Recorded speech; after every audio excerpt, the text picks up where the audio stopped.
Join us at the Community Cats Podcast and the National Kitten Coalition for the online Kitten Conference, which will be held on June 9th from 7 to 8:30 p.m. Eastern Time and June 10th and 11th from 10 a.m. to 5 p.m. Eastern Time. This 3-day virtual gathering, coordinated with the National Kitten Coalition, will feature presentations by experts on raising and saving kittens, setting up and managing kitten-centered shelter programs, and more.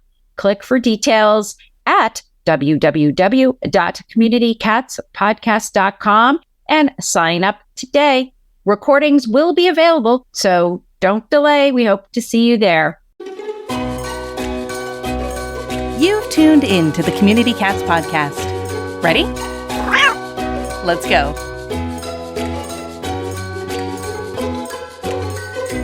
Welcome to the Community Cats Podcast. I am your host, Stacy LeBaron. I've been involved helping homeless cats for over 20 years with the Merrimack River Feline Rescue Society. The goal of this podcast is to expose you to amazing people who are improving the lives of cats. I hope these interviews will help you learn how you can turn your passion for cats into action. And today we're speaking with Nancy Peterson. Nancy has loved felines for as long as she can remember.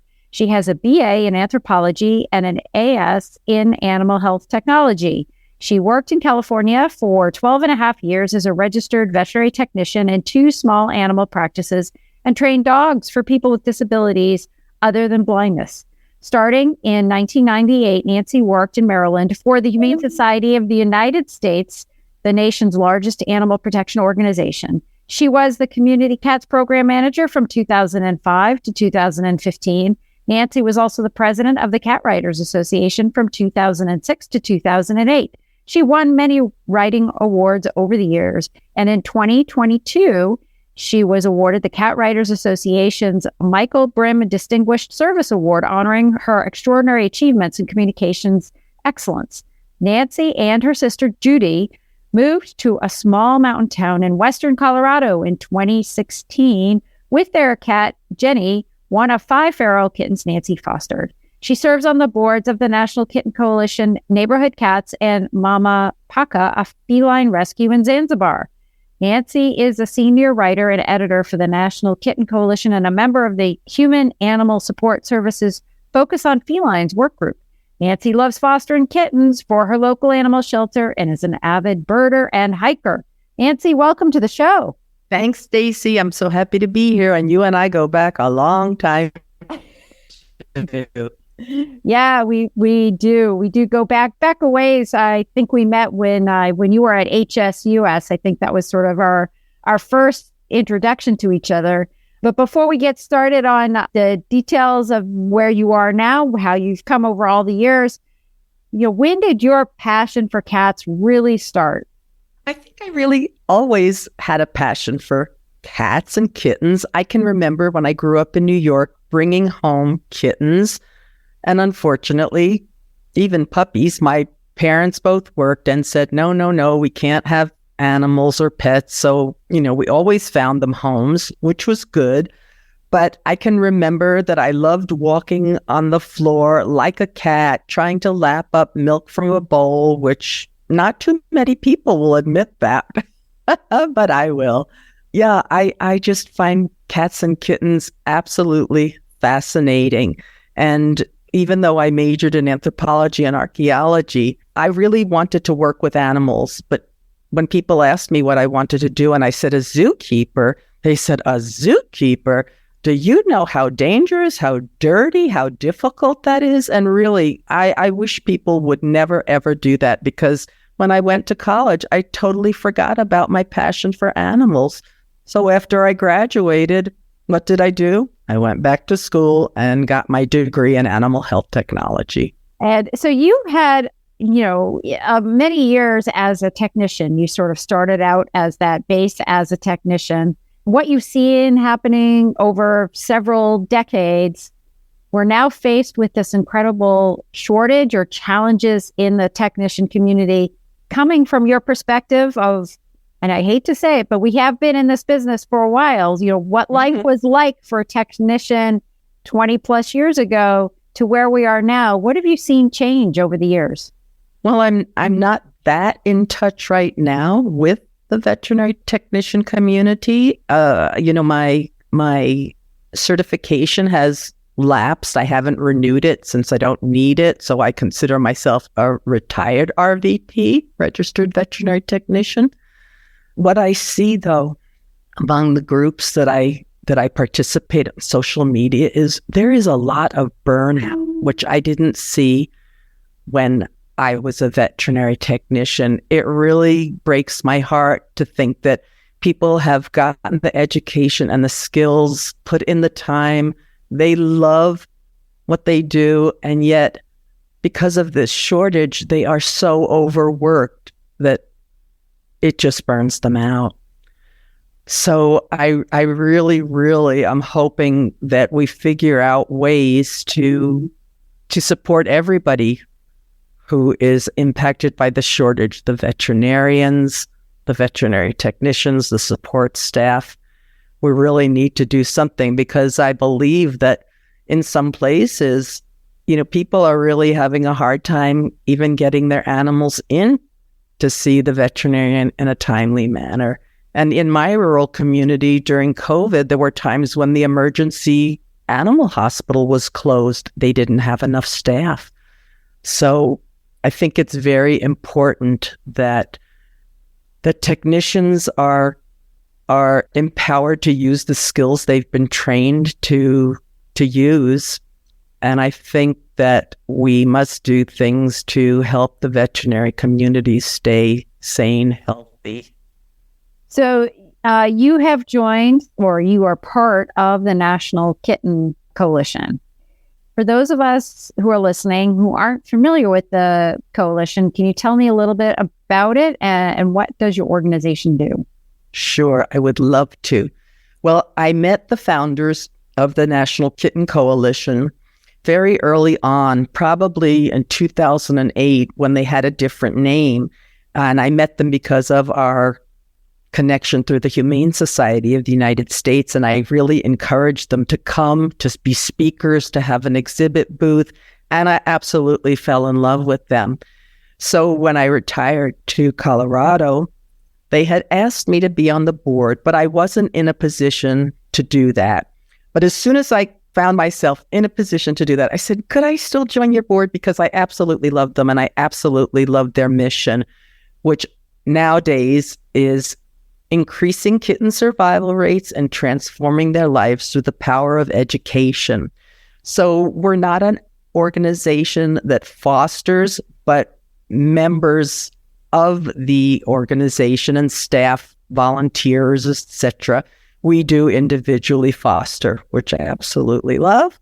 And they provide educational resources. Many of them are free to help the veterinary community, the cat parents, fosters, the animal shelters, rescue groups, to help kittens. Whereas you might take a kitten to a veterinarian who, unfortunately, they did not receive, I would say, in-depth education on especially neonatal kittens younger than 4 weeks of age, who can't defecate or urinate on their own, who need to be fed, who need to be kept warm. And oftentimes because they don't know how to treat them, they may recommend euthanasia. Well, no. The National Kitten Coalition believes that every kitten deserves a chance to survive and thrive.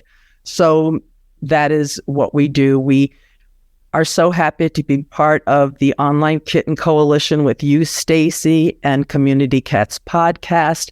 And we have a yearly conference for the veterinary community. And we are so happy to be branching out and attending veterinary conferences this year. We have attended the American Association of Feline Practitioners. We are going to Animal Care Expo, which is in April. We'll be going to the American Veterinary Medical Association in Denver in July. So the more we can get the word out about our resources that are so powerful and save so many lives, the happier we are. So yeah, we just want to let everybody know about the National Kitten Coalition because we think we are very unique. We provide really in-depth healthcare information for kittens, and the breadth and knowledge of our staff members and volunteers, we believe, is really broad. And the information you provide, the thing that you just mentioned, was you're not just about sheltering or shelters. It's a resource for private practice veterinarians, for technicians, for people who are just rescuing kittens in their neighborhood. It's focusing on that kitten in need and getting the resources that kitten needs for the people to be able to support them, regardless of who they are or where they're from. Exactly. Anybody can log on or get into our website. They can watch our archived webinars. They can attend our events in person. Our blog articles, oh my goodness, we have so many wonderful articles, in-depth articles, but not so in-depth that the layperson cannot understand this and make use of the information. And then we provide resources, more resources at the end of the blog for the fosters, the pet parents, the animal shelters and rescues, and the veterinary community that really wants the scientific and very complex information. So we believe that we have something to offer everybody who wants to help kittens. So let's talk about the online Kitten Conference. It's going to be June 9th through the 11th, and we're very, very excited. It's really a 2-day conference with a little excitement on Friday night, just getting everybody warmed up for the weekend's sessions. I love it. I want to say it's either our third, fourth one. Might be your fourth. I think we've done quite a few of them. It's always a highlight. It's our prep before we enter into the craziness of the summer with kittens. But, you've got the lineup of the speakers. Who do we have presenting this year? Oh, we have some wonderful presentations that I'm very excited about. I'll just mention a few of them. So Laura Cassidy, she's a certified cat behavior consultant. She's going to be talking about, I sound Canadian, about taking fearful kittens from cowardly to confident. Oh, who doesn't want to do that, right? And now we know so many new techniques, fear-free and, cat-friendly techniques that we can use to do these things and make these kittens adoptable and lovable and get them into wonderful homes. Steve Dale is going to be talking about enriching kitten lives, and Aliska Meadows with Mama's Here Now, Neonatal Kitten Rescue. She's going to be talking about saving cleft palate kittens. Oh, that's so important. And then Emily Rakovan, she is a neonatal kitten specialist with the Urban Cat Coalition in Brooklyn, I believe it is. She's going to be talking about advocating for special needs kittens. So, that's an extra challenge in itself. And then Mike Phillips, the co-founder of the Urban Cat League, he's going to talk about successful adoption strategies for under-socialized and formerly feral kittens that prevent returns. Woohoo! And that's just a few of the presentations. They're going to be terrific. And there's going to be something for everybody there. We've got people from the UC Davis Current Shelter Medicine Program. We've got a private practice veterinarian who runs a mobile spay-neuter clinic for kittens and cats for the rescues in her area in Virginia. And so, yeah, really, really excited. We've got a microbiologist talking about viral transmission and sanitation in the shelter and rescue environment. We've got Andy Bingham, oh gosh, I love her, director of the Esther Neonatal Kitten Alliance. She's going to talk about fundraising for kittens. So it's just going to be jam-packed, full of useful, life-saving information. Yeah, for folks, if you haven't seen Andy Bingham's Instagram page, it really is tremendous. She's a relatively new organization, and the photos she puts out there are just phenomenal. And I know kittens are people will say easier to fundraise for, but she still is telling a very dynamic story there. And we have a lot of fun throughout the whole weekend. There are a lot of poll questions. We get to know the audience out there attending. We also have cat trivia that we do. So we have folks that get some virtual prizes. It's a lot of fun. And you also have access to a Facebook group, a private Facebook group. That's like our lobby for the weekend where folks can meet each other and chat and ask questions. So it's a lot of fun. We just want to make sure everybody feels like they're getting the information that they need to be able to support kittens going into the summer kitten season. There is a fee for it, but it's also recorded. So if you can't attend the sessions during the weekend, it's recorded and you'll have access to those recordings for a couple of months after the event. So it really is a great resource, an incredible resource. There's lots of information. And if anyone is in the kitten space or out there trapping and you may be faced with dealing with kittens, I don't know a trapper that hasn't had to deal with kittens yet, then this is really the place to be so that you know that when you do get a situation with kittens that you're doing the right thing for those cats.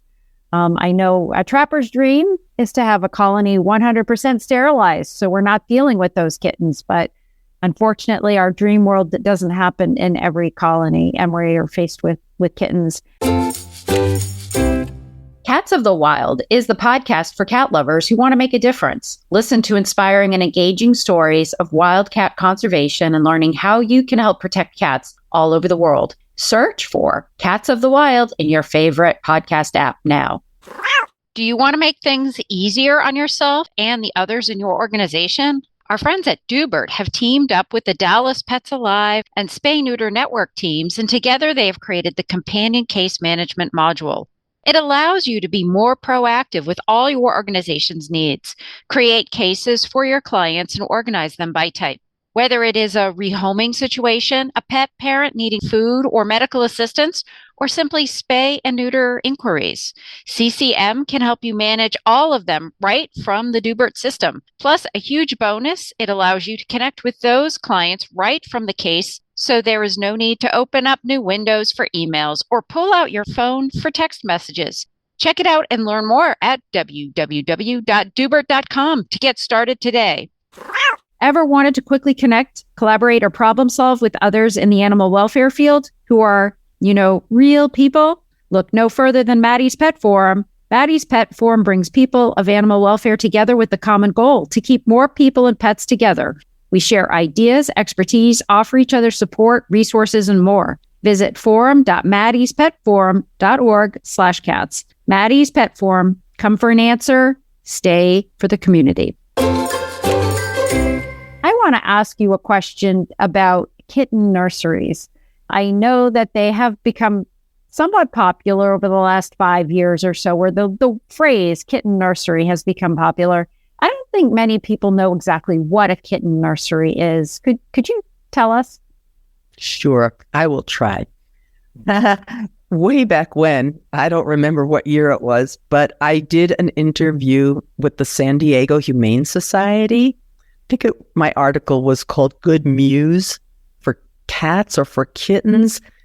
And I did it when I worked for the Humane Society of the United States. So if somebody would Google maybe Nancy Peterson, Humane Pro, or HSUS and Good Mews for Cats, they would probably find this article. It was one of the first kitten nurseries in the country. And I actually went to visit because I spent 21 years in San Diego and went to visit my friends. And I went, I got to go back to the San Diego Humane Society where I volunteered and see this kitten nursery. It was in a huge warehouse. And I wrote my article. And the National Kitten Coalition then created, before I joined them, the Nursery Manual. This is free to anybody that wants it. It's a huge document. And they went around, believe it was, I won't say because I don't remember exactly who went around, but they went around to several different kitten nurseries in the country to visit them and get their best practices so that anybody who wanted to then create a kitten nursery didn't have to start from scratch. So kitten nurseries, the really little ones, the neonates that are 4 weeks and under, they require round-the-clock care. So the kitten nursery has volunteers that are there, morning and night to feed the kittens, keep them clean, stimulate them to defecate and urinate, and make sure that they're getting weighed every day and just following their health. And see, once they reach 4 weeks of age and they can be weaned onto solid food and they can use the litter box, that's the time when those kittens can then be transferred to I'll say a foster, because fostering a kitten who's 4 weeks or older is much, much easier than fostering a neonate who requires this round-the-clock care. There are shelters who have specialized fosters who specialize in neonates, so maybe they don't have a nursery, but they will send these kittens to these specialized fosters, and then when they're 4 weeks of age, they can then send them on to a regular foster, and that specialized foster can take in more neonates. So it's a really good way to make use of your resources. Interesting. And I know the model, the kitten nursery model, can be for a small organization, or say maybe one dedicated foster home acts as the kitten nursery. If they have, a small room they can dedicate to it, as well as, a large Humane Society that you just talked about. So it's not a model that is limited to a large scale, an organization with a lot of money. You can do it in a closet, in a supply closet. I think I saw one example one year in one of the presentations about how they had an old supply closet in this facility, and they just made that into the kitten nursery, and got an incubator and a variety of other things, cleared out some shelving, and they made that the space that they could use. So there's a lot of innovation capabilities there, and it's something you could set up pretty quickly. You don't have to plan 6 months in advance. You can do it pretty quickly in preparation for the upcoming kitten season. So I highly recommend folks go to the National Kitten Coalition's website and search for that. If you're thinking that you're going to have to do a lot of triage with a lot of kittens, it would be a really great resource for you. At this point in time, if folks are interested in finding out more, you mentioned so many resources about the National Kitten Coalition. Where would folks find out all this information? Or where's the National Kitten Coalition located? Well, our email address is info@kittencoalition.org. Our website is kittencoalition.org.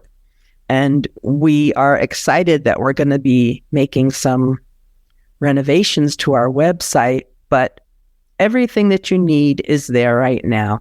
And like I said, the Kitten Nursery Manual, the blog articles. If you sign on to Facebook to follow us and other social media channels, Twitter, Instagram, you will get our Tuesday tips, which I just love them. Tuesday tips are the first Tuesday of the month. We do a full blog article, and then we have a 4-panel infographic that you can share. And the rest of the month, what we're doing this year is we're providing a medical dictionary. In other words, we started with A, and we had 4 A words, and we tell you their definition, but we don't stop there, which is what most dictionaries do. We then give you an example of that in kittens and cats. So that's really nice. And that's been a lot of fun. We ask people to tell us words they know that start, say, with the letter A, or if they don't think of that, their cat's name that starts with the letter A. And we've really had some fun with that. So LinkedIn as well. You can follow us on LinkedIn, and Yeah, I just love the things that we're doing, and I hope that our followers do too. We get a lot of positive responses. So before we go, I'm going to tweak our last question that we normally have for you, Nancy. Since you were so involved in Community Cats, TNR being part of the HSUS program, as well as involved in other programs and being involved with neighborhood cats, I have to ask this Community Cats podcaster's question of, if you had a magic wand, you could do whatever you could do for community cats, what would you do to make their lives better today? Oh, that's kind of an easy one because I've been thinking about this, and so have so many others for a long time. We need a non-surgical sterilant so that it's easier, less expensive. It's easier on trappers. It's easier on the veterinarians. It's easier on the cats. And we can get more and more cats spayed and neutered that way. We so need that. It's so time consuming. It can be so draining to do trap, neuter, return. Bless the hearts of people who are involved in that, often on their own time, their own dime. They are heroes. And I also wish that in addition to an easier way to safely spay and neuter community cats, that these people who are doing the work would get the respect, would get the support from their community, their municipal officials, even from, I'm going to say, the conservation and birding community, so that there could be fewer outdoor cats. And that's what we're all about. So we're all in agreement on that statement, which is, we're trying to reduce our cat overpopulation situation through ensuring that every cat in the community has access to spay, neuter, sterilization, non-surgical sterilization. I'll take it whatever way we can get it, for sure. So Nancy, I think that's a great way to wrap up the show. I really appreciate you being a guest on the show, and I hope we'll have you on again in the future. Sounds like a plan. Thanks, Stacy, and good luck with the conference. I can't wait to attend it. That's it for this week. Please head over to Apple Podcasts and leave a review. We love to hear what you think, and a 5-star review really helps others find the show. You can also join the conversation with listeners, cat caretakers, and me on Facebook and Instagram. And don't forget to hit follow or subscribe on Spotify, Apple Podcasts, Google Podcasts, YouTube, Stitcher, or wherever you listen to podcasts so you don't miss a single show. Thanks for listening, and thank you for everything that you do to help create a safe and healthy world for cats.